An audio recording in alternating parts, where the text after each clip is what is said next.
Bonjour à tous et bienvenue sur cette nouvelle vidéo où nous allons aujourd'hui aborder un sujet très important puisqu'il s'agit du comportement du cheval. Mes élèves le savent, je le dis toujours, il n'y a pas de mauvais chevaux, seulement de mauvais cavaliers.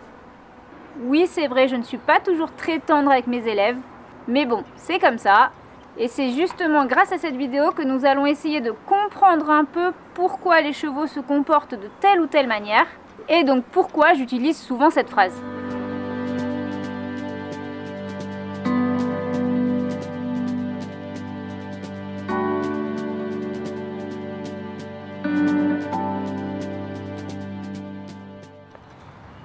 Bien que le cheval ait été domestiqué depuis plus de 5000 ans, les comportements sociaux des chevaux domestiques retournés à l'état sauvage ou élevés en semi-liberté sont les mêmes que ceux des chevaux de Przewalski qui n'ont jamais été domestiqués. En conditions naturelles ou semi-naturelles, en dehors de quelques rares individus solitaires, les chevaux vivent soit en groupe familial, soit en groupe de mâles célibataires.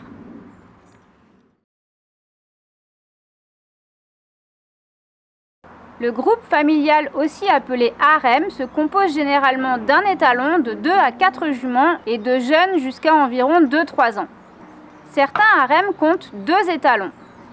Il existe alors une hiérarchie entre eux. Les adultes constituent le noyau dur du harem. En grandissant, les jeunes sont généralement appelés à quitter le groupe.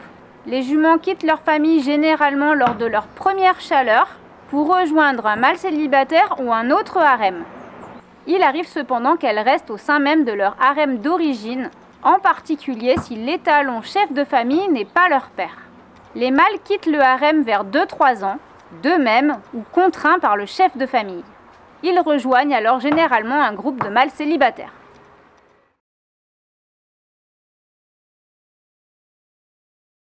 Au sein de ce groupe, ils consacrent beaucoup de temps au jeu et à la simulation de combat. C'est là qu'ils développent les comportements des futurs chefs de famille, comme la conduite, le marquage et les rituels. À partir de 5 ans, les mâles sont considérés comme socialement matures. La majorité d'entre eux essaient en permanence de quitter le groupe pour fonder leur propre harem. Il existe plusieurs façons de constituer un groupe familial. S'accaparer une jeune jument qui quitte son groupe natal, défier un étalon chef de famille ou remplacer un étalon mort.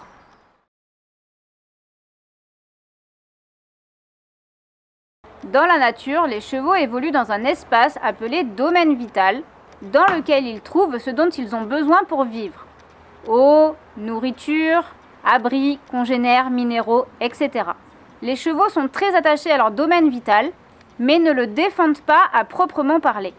Les domaines vitaux de plusieurs harems peuvent donc se superposer.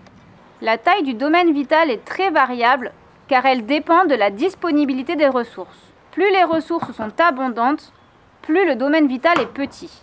On peut ainsi observer des domaines vitaux allant de 1 km² à 80 km².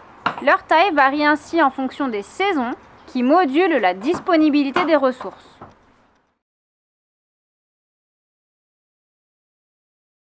Le groupe familial est une structure stable qui peut perdurer pendant des années. L'étalon entretient des relations privilégiées avec quelques juments, et les juments sont liées entre elles par un fort attachement. Les juments ont également un lien très fort avec leur poulain, même lorsqu'ils ne têtent plus.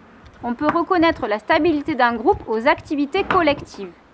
Manger, boire, se rouler, suivre en file indienne, etc. L'étalon doit veiller à la conservation de son groupe. En cas de menace, il va rassembler les membres de son harem par une posture caractéristique.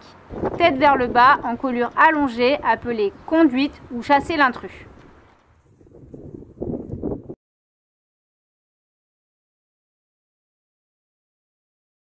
La plupart des chevaux ont un ou plusieurs congénères préférés. Ces préférences se manifestent par le temps passé côte à côte, sans nécessairement se toucher, le toilettage mutuel ou encore la pratique du chasse-mouche tête-bêche. Les chevaux tendent à se lier à des congénères du même âge et du même rang. Ils sont généralement plus tolérants à l'égard de leurs congénères préférés. Il arrive aussi qu'ils empêchent les autres individus de s'approcher de leurs compagnons.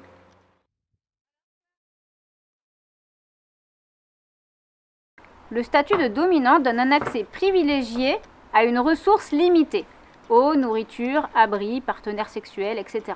Les signes les plus visibles des relations entre dominants et dominés sont les morsures, les coups de pied, les ruades, les charges et les poursuites. Mais quand la hiérarchie est établie, il s'agit de signaux beaucoup plus discrets. Menace de la tête, menace de ruade, menace de morsure, petit déplacement du corps, oreille un peu couchée. Les signes de soumission sont moins évidents à voir. Le dominé se pousse, laisse passer le dominant ou attend pour atteindre la ressource convoitée. Les poulains et les jeunes chevaux manifestent facilement leur soumission vis-à-vis des adultes. Ils font alors assez souvent ce qu'on appelle du snapping. Tête en extension, ils claquent des mâchoires, lèvres étirées et dents visibles. La mise en place de statuts sociaux permet la stabilité du groupe.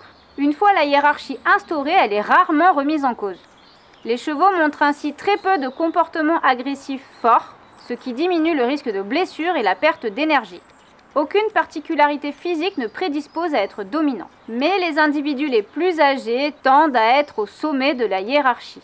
Un étalon n'est pas nécessairement dominant sur ses juments, particulièrement s'il est plus jeune, mais ses conduites sont respectées.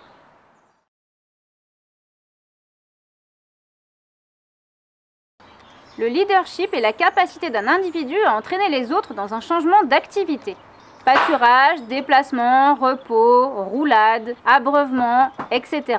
La notion de leadership est à distinguer de celle de dominance. Le rôle de leader peut être adossé par n'importe quel individu adulte, qu'il soit dominant ou non. Selon le moment de la journée ou l'activité, des individus différents peuvent être leaders. Toutefois, les observations récentes ont montré que la décision de déplacement n'est pas initiée par un seul individu. Il s'agit en fait d'une décision collective prise par plusieurs membres du groupe.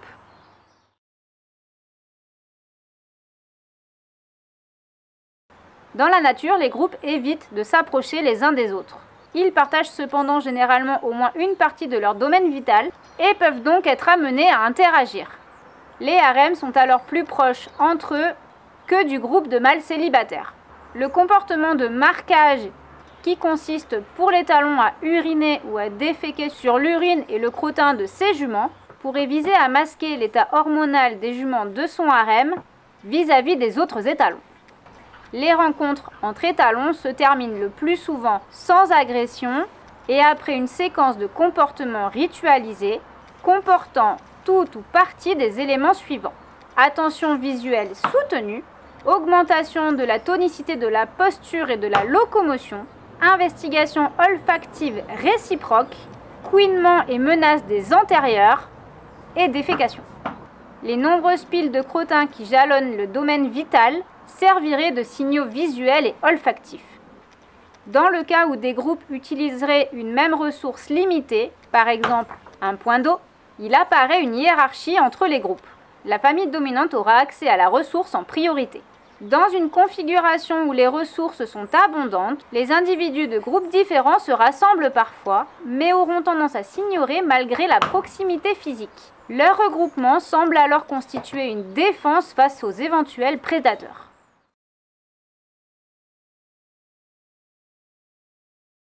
Pour résumer, à l'état naturel, les chevaux vivent en groupe et sont rarement seuls. Ils ont des liens stables et durables avec d'autres chevaux d'âge différents qui leur sont familiers. Les jeunes chevaux apprennent les comportements sociaux de l'espèce, donc les codes. Dans les groupes stables, que ce soit domestiques ou sauvages, les agressions sont rares et de faible intensité car chacun connaît sa place. J'espère que vous comprenez maintenant un peu mieux les différentes réactions de vos chevaux.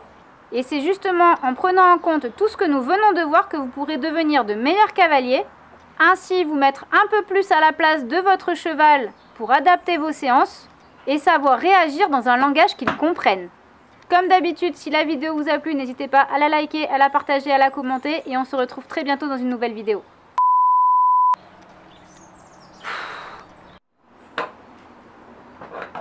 Ça n'a pas marché ?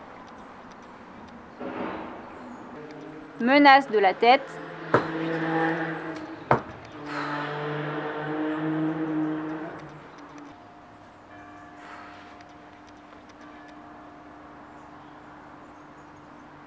Sortez-moi de là. Pitié.